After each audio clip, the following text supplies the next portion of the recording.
আমার একটা সৎ বোন ছিল, নাম অনিমা। আমার সৎ বোনটি থাকত আমাদের বাসা থেকে 1 কিলোমিটার দূরে। একদিন আমাদের বাসায় আমার সৎ বোনকে বেড়াতে নিয়ে আসলাম। তারপর এক রাতে যা ঘটল তা শোনার পর তোমরা থমকে যাবে। তাহলে মূল ঘটনাটি বলি। আমি কোনোদিন বাবাকে মায়ের গায়ের উপর হাত তুলতে দেখিনি। আজ হাত তুললেন। আমার মাকে বাবা আজ মারলেন, কিন্তু মায়ের চোখে পানি নেই। রাগে দাঁতে দাঁত চেপে কিরমির করছেন। বাবার চোখ দিয়ে টলমল করে পানি পড়ছে। বাবা ভেজা গলায় বললেন, উঠতে বসতে যে সোহানার খোঁটা দেও সে আজ মরে গেছে। এবার খুশি তো? এখন থেকে অন্তত আমাকে রেহাই দেও।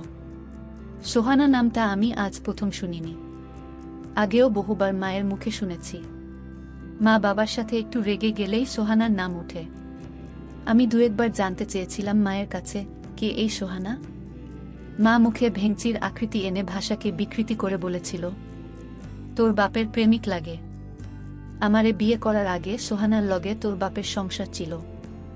বাবা মাথা নিচু করে সেদিন আমার সামনে থেকে চলে গিয়েছিল। বুঝাই যাচ্ছে নিজের ছেলের সামনে তিনি বেশ অপমানিত হয়েছেন। বাবার জন্য আমার বড্ড মায়া লাগে। মায়ের এই গালি প্রতিবাদ বাবা কোনোদিন করেননি, কিন্তু আজ প্রতিবাদ করেছেন। প্রতিবাদের ভাষা ছিল সজোরে একটি থাপ্পড়। বিগত এত বছরের রাগ বাবা একটি থাপ্পড়ে কমাতে পেরেছেন তো? আমি দুপুরের খাবার খেতে বসেছি, মা তরকারি দিচ্ছিলেন। বাবা এলেন হঠাৎ ঘরে। তখনই মায়ের হুঙ্কার, আমারে ঘুমে রাইখা কাউরে কিছু না কইয়া কার কাছে গেছিলা? কইয়া গেলে কি হইত? না করতাম আমি? এত বছরেও না কইরা ফিরাইতে পারছি। বাবা এগিয়ে এলেন, থাপ্পড় দিয়ে সোহানার মৃত্যু সংবাদ প্রকাশ করলেন। এমতাবস্থায় আমার গলা দিয়ে আর ভাত নামবে না। বাবা ঘর থেকে চলে গেলেন। মায়ের দিকে তাকিয়ে বুঝলাম মৃত্যু সংবাদ শুনে রাগ একটু কমেছে। আমি খাবার রেখে নলকূপে হাত ধুয়ে ফেলেছি।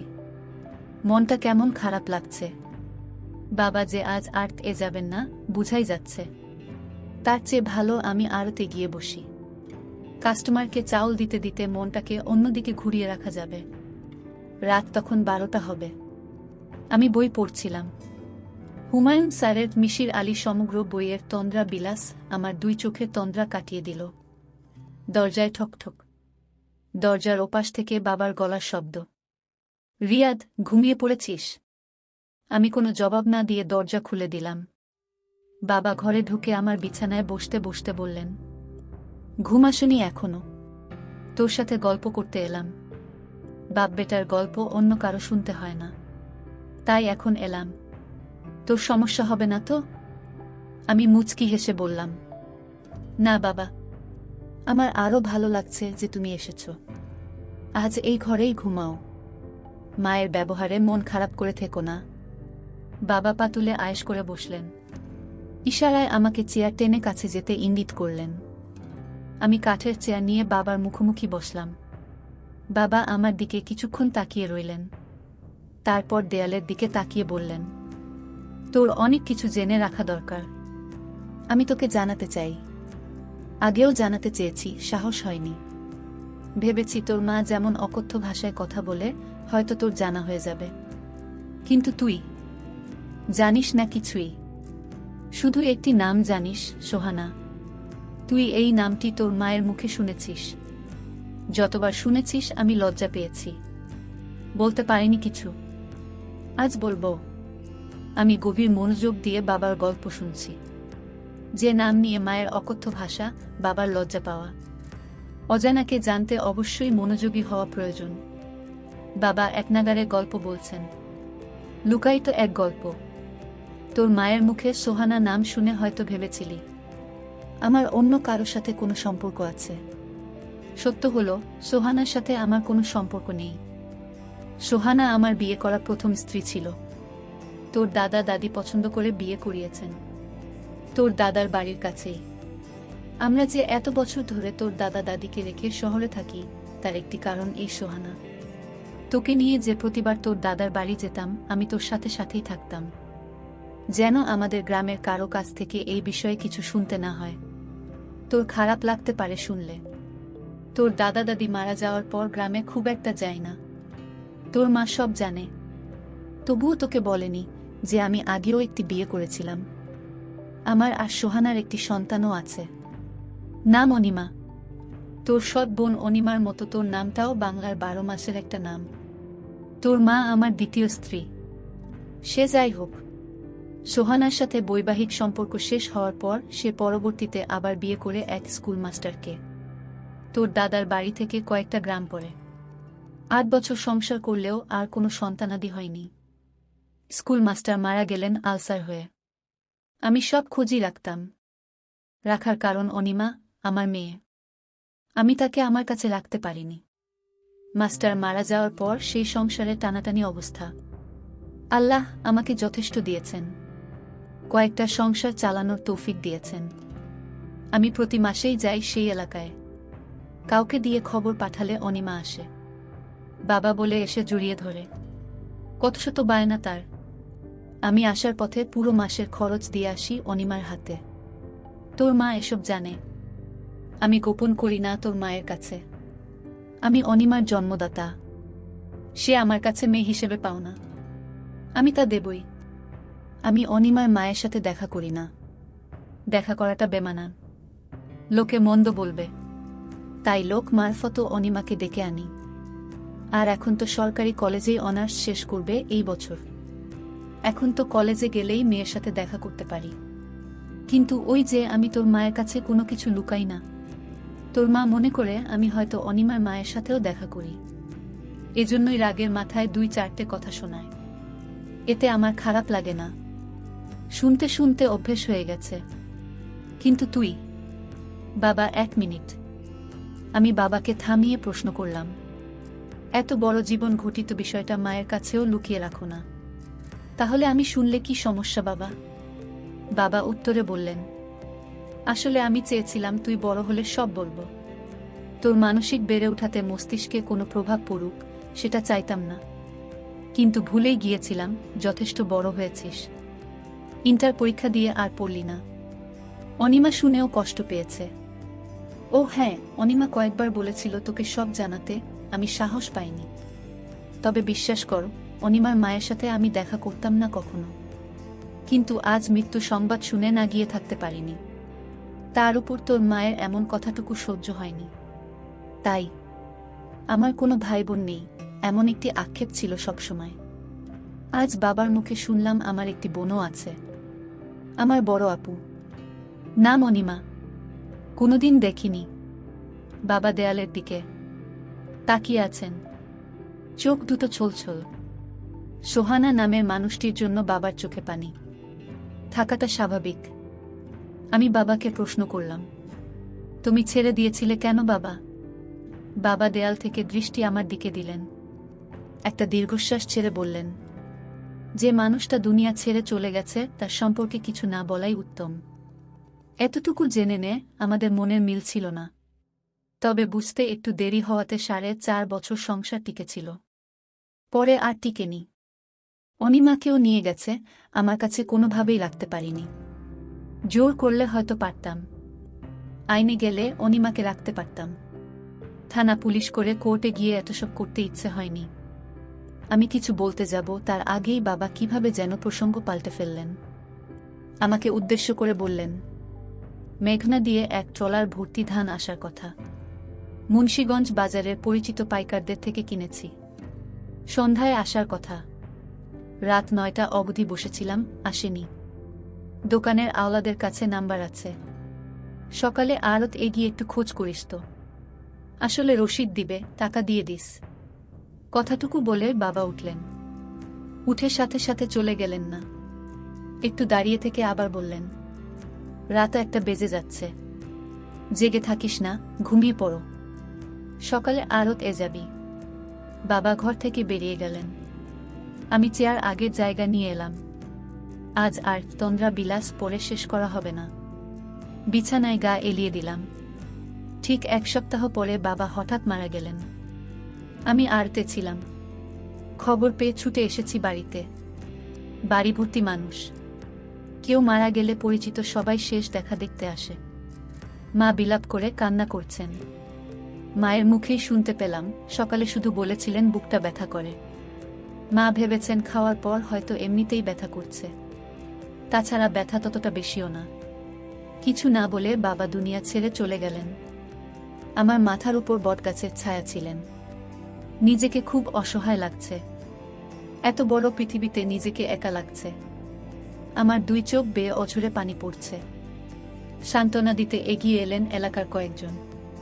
মানুষের সামনে কান্না করাটা অন্য সময় হলে লজ্জাকর পরিস্থিতি হতো, কিন্তু এখন লজ্জা লাগছে না, শুধু পানি পড়ছে। এক এক করে সব আত্মীয় স্বজন এলো। শেষ বিদায়ের আয়োজন চলছে। কবর খুঁড়তে লোক গেছে কবরস্থানে। এ যেন এক অনুষ্ঠান চলছে, শেষ বিদায়ের অনুষ্ঠান। বাবা মারা যাওয়ার মাস পেরিয়ে যাচ্ছে। আমি আড়তে বসে আছি। বাবার অবর্তমানে দায়িত্ব বেড়ে গেছে। হঠাৎ আমার অবচেতন মনে খানিকটা ধাক্কা লাগল। অনিমা, আমার একটা মাত্র বোন, বাবার মেয়ে। তাকে তো খবর দেওয়া হয়নি। আমার কাছে তো ফোন নাম্বারও নেই। বাড়িও চিনি না, কোনো গ্রামে থাকে। বাবাকে শেষ দেখা হয়নি তার। এটা তো তার প্রতি মস্ত বড় অন্যায় হয়েছে। মায়ের কাছে কি আপুদের বাড়ির ঠিকানা আছে? না, মাকে কিছু বলা যাবে না। দাদার বাড়ির কেউ কি জানে?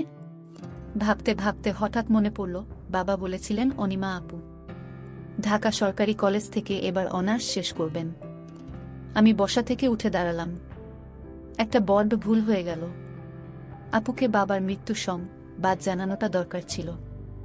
ঢাকা সরকারি কলেজের দক্ষিণ দিকে অনার্স ভবন। আমার পরিচিত কেউ নেই এখানে। অনার্স ভবনের সামনে অনেকেই আছে। আমি এগিয়ে গেলাম। সবাই বয়সে আমার বড়। একসাথে ৩-৪ জন কথা বলছে দাঁড়িয়ে।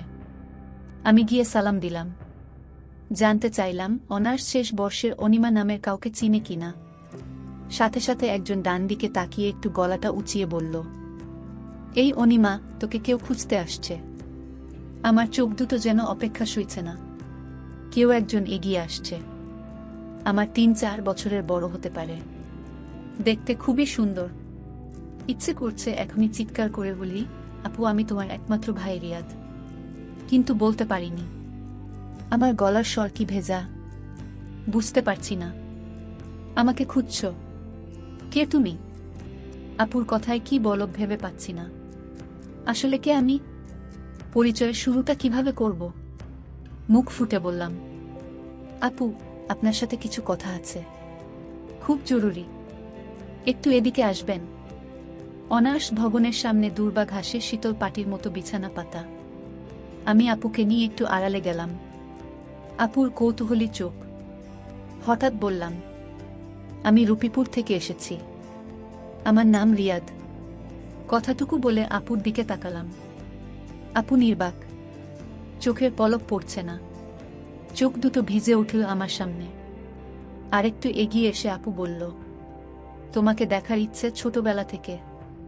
আমার একটা ভাই আছে, আর তাকে আমি কখনো দেখিনি। এই কষ্টটা আমার অনেক বছরের। কত বড় হয়ে গেছো তুমি। আমার দৃষ্টি নিচের দিকে। ইচ্ছে করছে নিজের চোখের সাথে যুদ্ধ ঘোষণা করি। আমার চোখ থেকে এখন যেন কোনো পানি না পড়ে। আমি শত বৃথা চেষ্টা করে যাচ্ছি আটকাতে। আটকাতে আর পারলাম কই। এরই মধ্যে আপু আবার বলল, বাবা মারা যাওয়ার দিন গিয়েছিলাম তোমাদের বাড়িতে। আড়ত থেকে আওলাদ নামের কেউ একজন ফোন করেছিল। তোমাদের বাড়ির ঠিকানা নিয়ে গিয়েছিলাম। ২০ মিনিটের মতো ছিলাম। সবাই কান্না করছে। মানুষের ভিড়ে আমিও বাবার মুখখানি শেষবারের মতো দেখে নিয়েছি। দেখে কান্নাও করেছি। কিন্তু কেউ জানে না আমি কে। তোমাকেও খুঁজেছি। জিজ্ঞেস করিনি কারো কাছে। কে কবর খুঁড়তে গেল, কে বাজারে গেল। এসব বলার সময় শুনলাম তোমার নাম। কেউ একজন বলছে রিয়াদ কাপড় কিনতে গেছে। আমি আর সেখানে থাকিনি, চলে এসেছি। মাথা তুলে তাকাতে খুব ইচ্ছে করছে, কিন্তু চোখের পানি লুকাতে পারবো না। আপু আমার চোখের পানি মুছে দিচ্ছেন।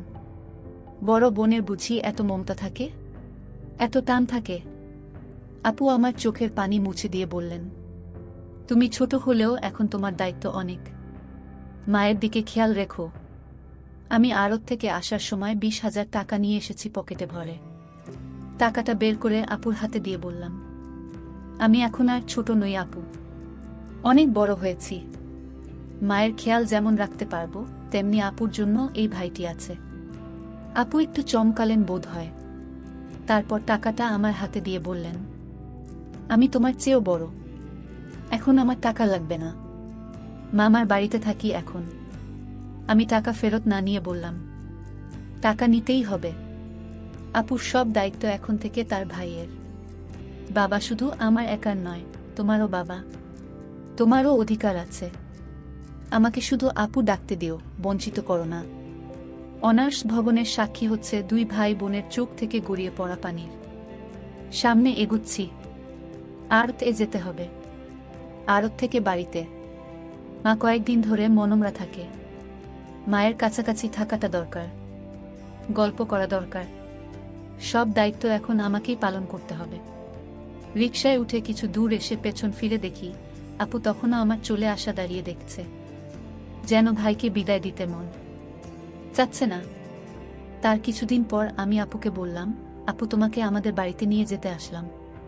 কিছুদিন আমাদের বাড়িতে চলো, একটু ঘুরে ফিরে আসো, ভালো লাগবে তোমার আপু। আমি আর না করলাম না। আমি বললাম, আমি তোমাদের বাড়িতে গেলে তোমার আম্মা অর্থাৎ আমার সৎ মা আমাকে দেখে সহ্য করতে পারবে না। আরে না আপু, কিছু হবে না, তুমি এসব কথা বাদ দিয়ে চলো আমার সাথে। আমিও ভাইয়ের কথায় মায়ের টানে আমি চলে গেলাম তাদের বাসায়। আমাকে আমার সৎ মা দেখেই মুখটা কেমন যেন আন্ধার করে ফেলল। আমি এতে কিছুই মনে করলাম না। এটা আমি স্বাভাবিকভাবেই নিলাম ব্যাপারটা। বাবা মারা যাওয়ায় মায়ের কষ্টটা অনেক বেড়ে গেল। আপু, আমি তোমাকে এখন থেকে কষ্ট করতে দিব না। যা প্রয়োজন তুমি আমার কাছে চাইবে, আমি দিব। কারণ আমার একটা মমতাময়ী বোন আছে, আমি তা জানতাম না। আমার বাবা মৃত্যুর কিছুদিন আগে আমার সাথে বলেছে তোমার কথা, তাই আমি জানতে পারলাম যে আমার একটা বোন আছে। আজ আমি অনেক খুশি এমন একটা বোন পেয়ে। আমার মা আমার সাথে বলতো, তোর কোনো ভাই বোন নেই, কিন্তু বাবা আমাকে মৃত্যুর আগে বলে গেল। বাবা এতটা দায়িত্বশীল ছিল যে আমাকে কোনোদিন কষ্ট কি জিনিস বুঝতে দেয়নি। জানো আপু, আমার মা আমার বাবাকে প্রতিদিন কটু কথা বলতো। এর একটাই কারণ, বাবা তোমার সাথে দেখা করত, তাই এটা বাবা আমায় বলে গেছে। বাবা কোনোদিন মায়ের কথায় রাগ করেনি। এসব গল্প করতেছিলাম, হঠাৎ মায়ের ডাক পড়ল, কিরে তোরা খাইতে আয়। আমার টেবিলে গিয়ে বসে দুপুরের খাবার শেষ করলাম। তারপর আমার রুমে আমার শ্রদ্ধেয় বড় বোনকে নিয়ে সুখ দুঃখের গল্প করছিলাম অনেকক্ষণ ধরে। আমার মা চাইতো না আমি আমার বোনের সাথে গল্প করি, বোনকে লেখাপড়া করার জন্য সাহায্য করি। আমার মা আমাদের দুজনেকে গল্প করতে দেখে। পাড়ার মানুষকে নিয়ে আসলেন আর বললেন, দেখো তোমরা সবাই, আমার ছেলেকে ওই অনিমা জাদু করে ফেলেছে। আমার ছেলে আমার কোনো কথাই শোনে না। আগে শুনো তো। আমি মাকে বললাম, মা তুমি এ কি বলছো? আমার বোনকে তুমি এত মিথ্যা অপবাদ দিচ্ছ। মা তুমি এতটা নীচ হতে পারলে কিভাবে? আমি আমার শ্রদ্ধেয় বড় বোনকে নিয়ে আসলাম আমাদের বাড়িতে কিছুদিন বেরিয়ে যেতে, আর তুমি কিনা আমাদের মিথ্যা অপবাদ দিচ্ছ। তোমাকে মা বলতে আমার ঘৃণা করছে মা।